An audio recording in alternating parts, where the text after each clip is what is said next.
Bonjour à toutes et à tous, je suis très content de vous retrouver aujourd'hui pour votre nouvelle émission Media News sur France News Radio. Chaque mercredi à 18h30, je vous parlerai télé, cinéma, médias, etc. Et nous commençons dès maintenant avec l'actu TV. Dimanche, nous avons appris que l'émission Touche pas à mon sport présentée par Estelle Denis sur C8 était déprogrammée par la chaîne gratuite du groupe Canal+, malgré les nombreuses versions du programme depuis son lancement en novembre dernier et son changement d'horaire de programmation passant du samedi à 17h10 au même jour à 22h30, le programme n'a pas trouvé son public.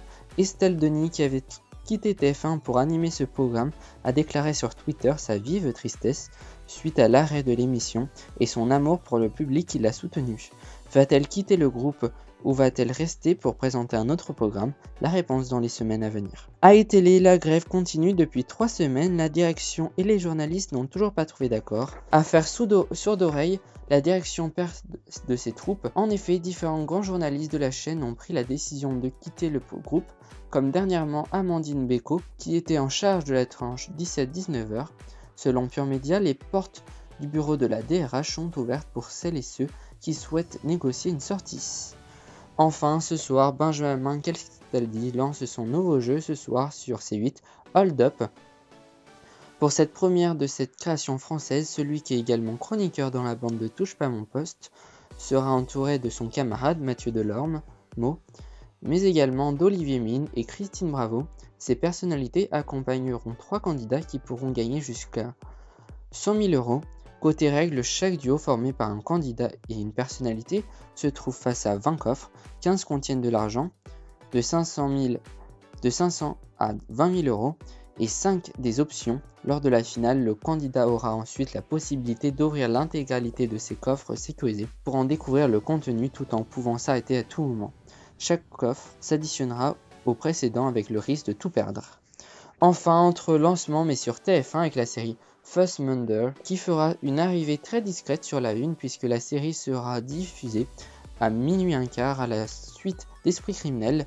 Les téléspectateurs devront donc s'accrocher puisque les 2 épisodes inédits diffusés se termineront aux alentours de 2h du matin. Véritable feuilleton policier, First Murder suit les enquêtes de Terry English et Eddie Mulligan, tous deux au long des 10 épisodes qui composent la première saison. Ces 2 policiers de la criminelle de San Francisco vont s'alterner à élucider 2 meurtres coïncidents. Qu'est-ce qu'il y a d'autre à la télévision ce soir? La réponse est maintenant dans cet programme.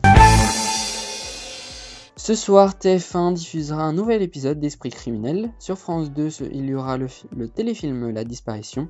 France 3 partira sur la route des Alpes avec des racines et des ailes. Sur Arte, il y aura du cinéma avec le film à l'origine. Sur M6, ce sera un nouvel épisode du meilleur pâtissier. W9 diffusera le magazine Enquête criminelle. TMC rediffusera le One Man Show de Jeff Panaclock et son acolyte Jean-Marc. Et enfin, sur TF1, ce sera du réchauffé avec un épisode de Joséphine Angiardien de 2009. Avant de terminer l'émission, je vais parler du film Miss Mary Green et les enfants particuliers dans la rubrique Ciné Mercredi. À la mort de son grand-père, Jacob découvre les indices et l'existence d'un monde mystérieux qui le mène dans un lieu magique, la maison de Miss Peregrine pour enfants particuliers.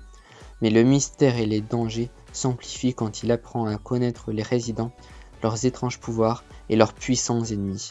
Finalement, Jacob découvre que seule sa propre particularité peut sauver ses nouveaux amis.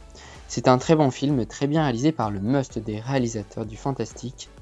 Le suspense et l'adrénaline nous suivent tout au long du film. Des personnages joués à la perfection, des effets spéciaux, costumes et décors exceptionnels.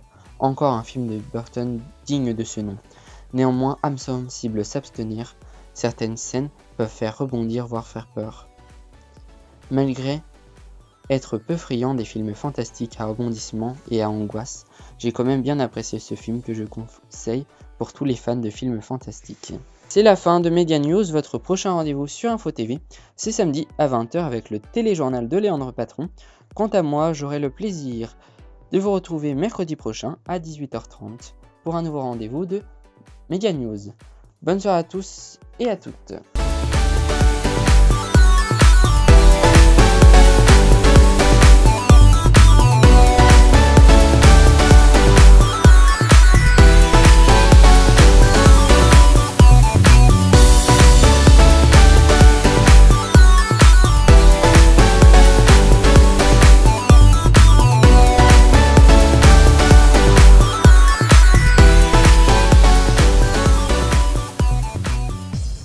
Prochain rendez-vous information, c'est samedi à 20h pour un nouveau téléjournal de Léandre Patron, www.infotv.fr.nf.